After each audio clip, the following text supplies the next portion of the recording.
Hai, berjumpa lagi di channel Nostalgia Bola. Buat generasi 90-an, pasti udah gak asing lagi dong dengan serial kartun Kapten Tsubasa. Kali ini, Mimin bakal bawain kisah dari pemain sepak bola yang menjadi inspirasi dari salah satu karakter antagonis dalam serial kartun Kapten Tsubasa. Buat kalian, fans dari Kapten Tsubasa, pasti gak asing lagi kan kalau dengar nama Karl-Heinz Schneider. Yap, karakter ini merupakan rival dari kapten kita Tsubasa. Ia diceritakan berasal dari Jerman dan bermain di tim Bayern Munich.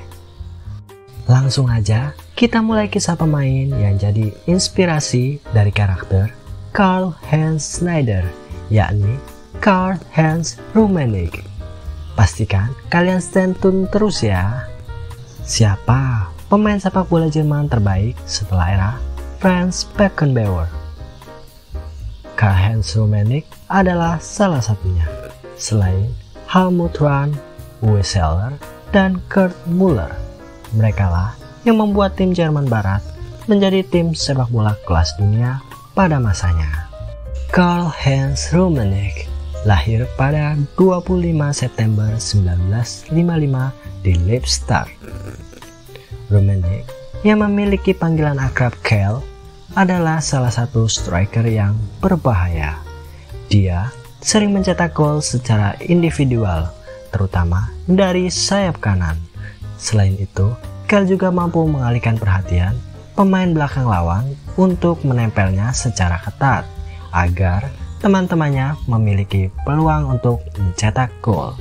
Kel disebut sebagai pemain yang memiliki teknik bagus dan kualitas atletik menyeluruh. Dia memulai karir sepak bolanya dari klub Borussia Lippstadt di kota kelahirannya. Sampai berusia 18 tahun, Kel muda menimba ilmu sepak bola di klub Borussia Lippstadt dari mulai umur 8 tahun. Dia bertahan di akademi tersebut kurang lebih 11 tahun, mulai dari tahun 1963 hingga tahun 1974.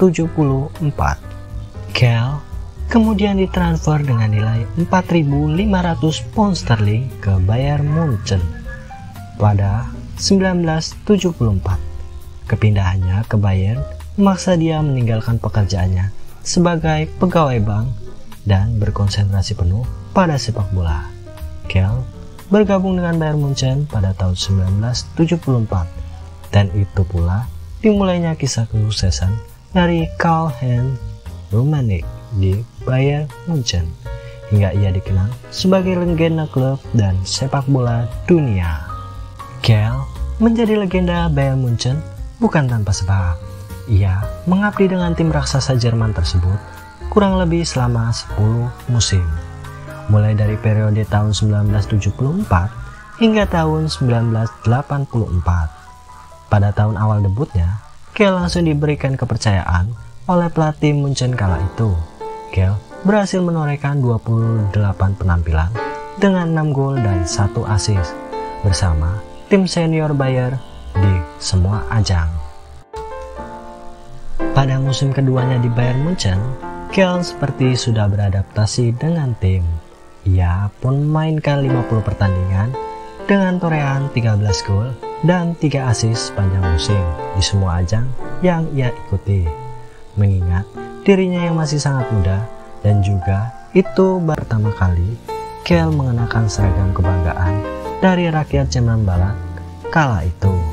Seketika Kel menjadi salah satu harapan publik Jerman untuk meneruskan kesuksesan dari timnas Jerman setelah era Franz Beckenbauer. Kel memainkan gaya sepak bola yang menghibur. Ia juga memiliki tendangan yang sangat keras dan juga akurat. Itu sebabnya ia menjadi andalan dari tim Bayern Munchen dan juga timnas Jerman. Kel berhasil membawa tim Bayern Munchen merengkuh 2 gelar si kuping besar alias Liga Champion. Pada tahun 1975, Kel memenangkan gelar Liga Champion pertamanya setelah mengandaskan perwakilan dari Inggris yakni Leeds United dengan skor 2-0 di Stadium Parc de France. Itu pula merupakan gelar pertama yang diberikan Kehl untuk supporter dari Bayern Munchen. Tak butuh waktu lama, pada musim berikutnya Bayern Munchen kembali membawa pulang trofi European Champions Cup Winners atau sekarang bernama Liga Champion. Kali ini, Kehl dan kawan-kawan berhasil mengandaskan perlawanan dari Saint-Étienne di partai final dengan skor 1-0. Pertandingan ini dimainkan di Stadium Hampden Park, Glasgow. Pada musim yang sama, Bayern berhasil mengawinkan gelar Liga Champion mereka dengan gelar juara Intercontinental Cup Winners. Pada musim 1979-1980, Kehl untuk pertama kalinya meraih penghargaan individu sebagai top skor Bundesliga dengan torehan 26 gol, dan ia pun berhasil membawa tim Hollywood merengkuh gelar juara Bundesliga di akhir musim. Tak berhenti di level klub, kesuksesan Kehl pun dibawa ke level timnas. Pada Euro edisi tahun 1980 yang digelar di Italia, timnas Jerman berhasil maju hingga partai final. Setelah di partai semifinal, tim Panzer Jerman berhasil menghentikan laju dari Cekoslovakia untuk menuju partai final. Di partai puncak, tim Panzer harus menghadapi timnas Belgia. Pertandingan berjalan sengit sepanjang laga. 2 gol dari Hulbech hanya bisa dibalas 1 oleh Belgia lewat gol dari Van der Cehe pada menit 75. Akhirnya, peluit panjang pun dibunyikan dan timnas Jerman berhasil keluar sebagai juara Eropa edisi 1980 di Stadion Olimpico Roma. Ini merupakan gelar satu-satunya yang diberikan oleh Kehl sebagai penggawa timnas Jerman sepanjang karirnya di timnas. Pada musim berikutnya, Kehl yang telah berhasil membawa timnas Jerman meraih gelar juara Eropa dan membawa Bayern Munchen meraih gelar Bundesliga pada musim sebelumnya tidak serta-merta membuat Kehl puas. Ia malah semakin termotivasi untuk meraih kesuksesan lainnya. Usahanya terbilang tak sia-sia. Pada musim 1980-1981, Kehl berhasil kembali menjadi top skor Bundesliga dengan torehan 29 gol dan membawa Bayern Munchen kembali membawa pulang gelar juara Bundesliga Jerman pada musim tersebut. Pada musim tersebut pula, Kehl menjadi top skor babak kualifikasi Piala Dunia dengan torehan 9 gol. Pada 1980, Karl-Heinz Rummenigge dinobatkan sebagai pesepak bola terbaik Jerman dan kemudian pemain terbaik Eropa. Tahun 1981, Rummenigge mendapatkan penghargaan terbaik Eropa untuk kedua kalinya. Pada masa itu, tidak banyak pemain sepak bola yang dinobatkan sebagai pemain terbaik Eropa lebih dari 1 kali. Di antaranya Alfredo Di Stefano pada tahun 1957-1959, Johan Cruyff 1971-1973 dan 1974, Franz Beckenbauer pada tahun 1972 dan 1976, dan yang terakhir Kevin Keegan pada tahun 1978 dan 1979. Selama 10 musim membela Bayern, Karl-Heinz Rummenigge berhasil mendulang 217 gol dari 422 pertandingan di seluruh ajang.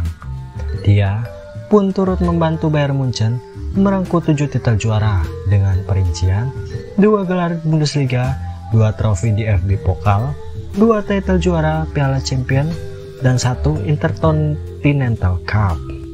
Pada Piala Dunia 1982 di Spanyol, Rummenigge mengukuhkan dirinya sebagai superstar dalam laga dunia tersebut. Sejak itu, banyak pengamat memprediksi Rummenigge selain Maradona akan menjadi bintang pada turnamen tersebut. Cedera lutut mencegah Kehl tampil prima dengan segala kemampuannya. Manajer Jupp Derwell tidak sering menurunkan Kehl. Kontribusi Rummenigge yang selalu diingat adalah dalam laga semifinal klasik antara Jerman dan Prancis. Selain gol hat-tricknya saat Jerman melibas Chile, Jerman Barat sempat tertinggal lalu memukul Prancis dalam adu penalti. Sayangnya, dalam laga final, tim Jerman yang sudah kelelahan dikalahkan tim Italia dengan skor 1-3. Tim Jerman sekali lagi sukses mencapai babak final. Kehl menjadi kapten untuk kali ke-52 dalam pertandingan internasionalnya ke-95 dan terakhir melawan tim Argentina di Stadion Azteca, Meksiko. Argentina menang 3-2 atas Jerman. Rummenigge mencetak 1 gol Jerman dan menjadi kapten Jerman pertama yang mengalami kekalahan 2 kali dalam final Piala Dunia. Setelah petualangan yang penuh dengan kesuksesan bersama dengan FC Bayern, Kehl pun memutuskan untuk mencari tantangan baru dengan bergabung dengan tim Italia yakni Inter Milan. Di tim Nerazzurri, ia berada satu tim dengan Giuseppe Baresi dan juga Massimo Pellegrini. Pada musim pertamanya di negeri Pisa, ia memainkan total 44 pertandingan dengan torehan 18 gol dan 4 assist. Itu merupakan torehan yang cukup baik mengingat dia lebih dominan bermain sebagai sayap, dan juga ini merupakan tahun debutnya di kompetisi Italia. Kebersamaan Kehl dan juga Nerazzurri berlangsung selama 3 musim dari periode 1984 hingga 1987. Kebersamaan yang cukup singkat ini cukup untuk dikenang oleh para Interisti. Selama membela Panji Inter Milan, dia telah memainkan 107 pertandingan dengan mengemas 42 gol dan 8 assist. Dia pun menjadi salah satu ikon dari Inter Milan pada masa itu. Ketika kontraknya habis, ia pun dilepas dengan bebas transfer. Setelah petualangannya di Italia, ia pun berlabuh di Swiss dengan membela klub Servette FC. Di sana, ia dikontrak selama 2 musim, dan pada musim perdananya di Swiss, Kehl membuat 28 penampilan dan juga 16 gol. Setelah kontraknya usai, dan dikarenakan usia yang sudah tidak ideal lagi untuknya bermain sepak bola, akhirnya Kehl pun memutuskan untuk gantung sepatu pada tanggal 1 Juli 1990, dan itu pun mengakhiri kisahnya sebagai pemain sepak bola. Adapun kesuksesannya selama membela timnas Jerman, dari awal debut hingga ia memutuskan pensiun, kemampuannya yang di atas rata-rata dalam membobol gawang lawan membuat Rummenigge selalu mendapatkan panggilan untuk memperkuat timnas Jerman. Selama 11 tahun membela timnas Jerman, Karl-Heinz Rummenigge menorehkan 95 caps dan mencetak 45 gol. Pada 1991, Bayern Munchen mengundang Franz Beckenbauer dan Karl-Heinz Rummenigge untuk kembali ke klub itu sebagai vice president. Rummenigge berada di posisi itu sampai tahun 2002. Lalu Kehl ditunjuk sebagai chairman of Executive Board klub terkemuka Jerman tersebut. Peran Kehl sebagai chairman adalah bertanggung jawab untuk hubungan eksternal, media baru, serta mewakili holding company dalam badan dan lembaga nasional dan internasional. Rummenigge kini hidup bahagia bersama istrinya Martina yang memberinya 3 putra dan 2 putri. Saat ini, Rummenigge adalah CEO klub sepak bola Bayern Munchen yang bermain dalam Bundesliga. Rummenigge saat ini juga pelaksana Chairman Asosiasi Klub-Klub Eropa. Sekian cerita saya tentang pemain yang menjadi inspirasi dari salah satu karakter di serial Kapten Tsubasa, yakni Karl-Heinz Rummenigge. Semoga kalian terhibur. Kalau dari kalian ada yang mau request atau memberi saran, tulis saja di kolom komentar. Dan juga jangan lupa bantu kami untuk mengembangkan channel ini dengan cara klik like, share, and subscribe. Terima kasih buat yang sudah mendengarkan. Sampai jumpa lagi di konten-konten berikutnya.